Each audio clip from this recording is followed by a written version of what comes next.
as wrong? Will our God seem as outdated and hopelessly misinformed as our history? Did you know that the creationists disagree?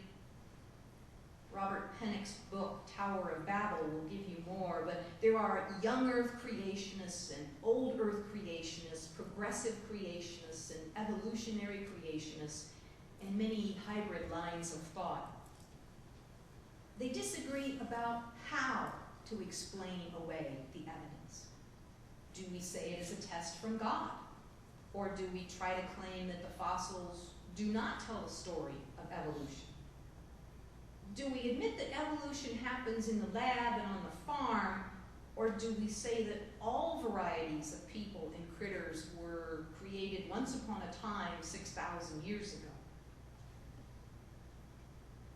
On the other hand, what if we paint the clearest picture we know how of how the Bible was written? What if we study the creation stories of civilizations older than Abraham and the Hebrews? What if we read the stories older than Genesis of a character named Atrahasis building an ark to escape a flood caused by the gods? What if we read ancient stories of gods who formed the firmament out of the waters of the chaos?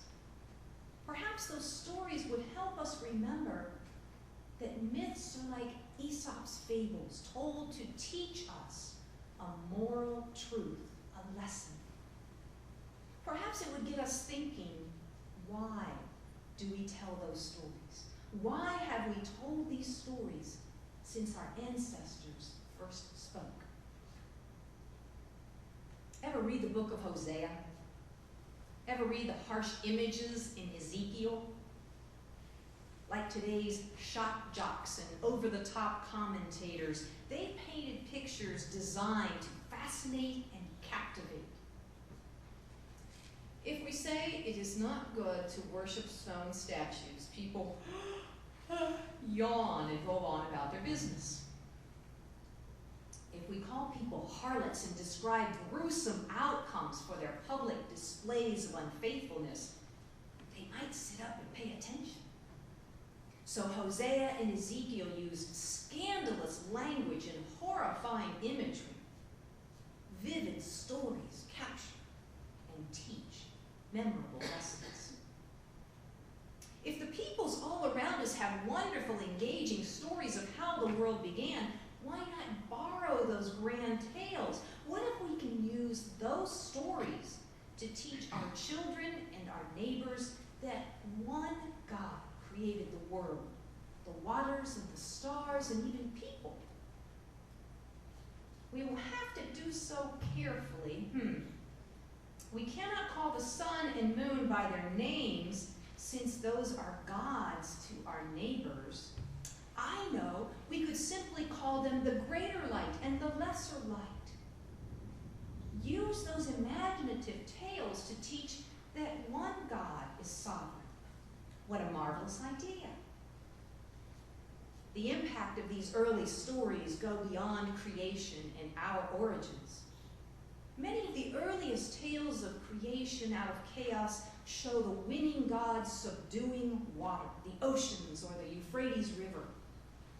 Tiamat clearly conquered the other gods in natural chaos when she conquered the waters of the deep. If we want our African or Mesopotamian neighbors to understand, if we want to teach them about this divine teacher named Jesus, we need to make sure we tell about the times he silenced the raging storm with his words and walked on the Sea of Galilee with just his sandals. Clearly, everyone can see that this is a powerful God. The great I Am, Yahweh, created an awesome, ever-unfolding universe. Humans developed and refined science to comprehend, shape, and care for the wonders all around us. To abandon science is to ignore and neglect our God-given gifts. To abandon science is to deny the clockwork precision God wove into the world. research astronomer Dr. Grace Wolfe Chase writes that science is a process of exploration by which we deepen our understanding of how the universe works. Science uses the beautiful language of mathematics to describe and make predictions about the universe and its constituents. The fact that we can do this is a remarkable and profound mystery. Without this ability, science would not be possible. Science doesn't speak to the meaning of the universe or life, or to the question of why there is a material universe or multiverse that can be described by mathematics in the first place.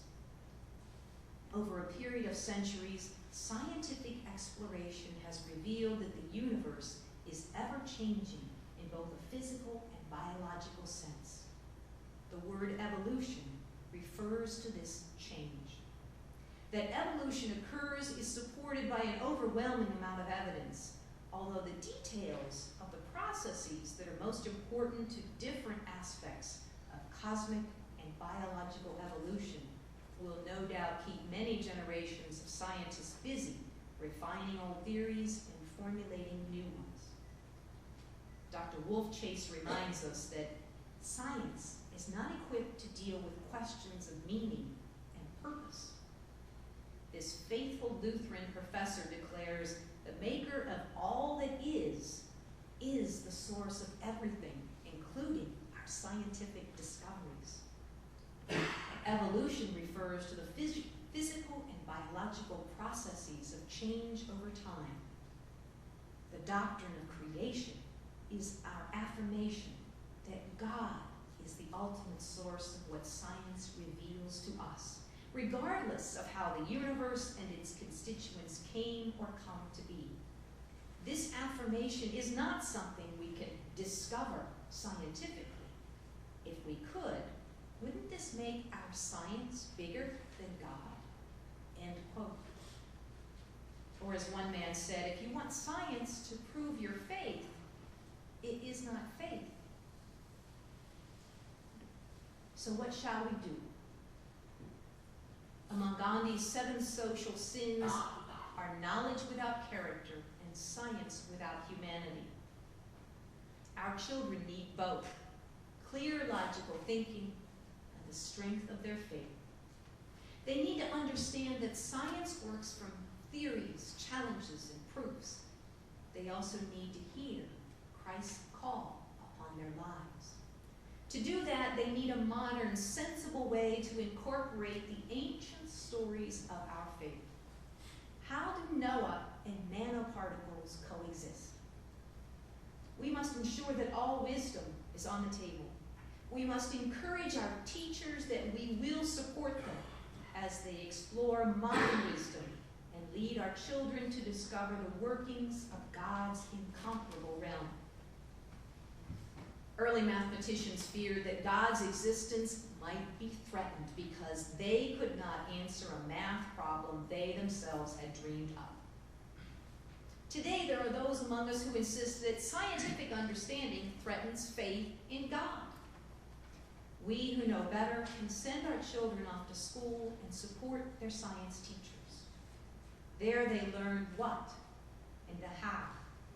At home, in church, we will keep telling the lovely old stories of our faith because they teach us who made us.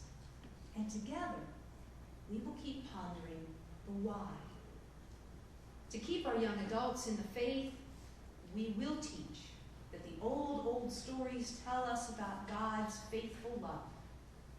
Our foundational stories teach us that our God, one God, created a world of beauty and abundance, marvels, mice, and miracles. The stories of Jesus will keep teaching us all about faith, work, perseverance, community, and caring for the least of these. Our children need to know their gifts are gifts for the community, to build up the whole community. They need to hear Jesus' call